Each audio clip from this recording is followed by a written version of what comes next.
আজকের ওয়েদারটা বেশ ভালোই না? হ্যাঁ, একটা তো ছাওয়া, তার মধ্যে প্যাচ প্যাচে গরম।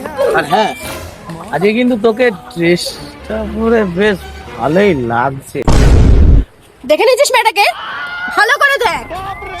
তুই কি ভাবিস আমি সারাক্ষণ মেয়ে দেখি? তোকে এত সুন্দর দেখতে আমি অন্য মেয়েকে দেখবো? এগুলো ঠিক না, তুই প্রত্যেকবার আমার সন্দেহ করিস।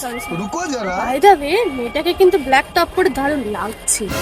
আরে দূর, ওটা ব্ল্যাক টপ না, ওটা রেড কালারের টপ, এই ধর্মতলায় ঢেলে বিক্রি হয়। আর দেখ দেখ মেয়েটার এখানে দেখ আবার লাভ লেখা, দেখ। खत्म bye bye tata goodbye गया তবু প্রকাশ বিভিন্ন দেবী নারায়ণী। সব মিটে গেছে তো মেয়ে দেখা? আর কোনোদিন মেয়ে দেখবো না, মায়ের দিদি, তোকে ছাড়া আর কোনো মেয়েকে দেখবো না। তুই আমার মেয়ে দেখছিস?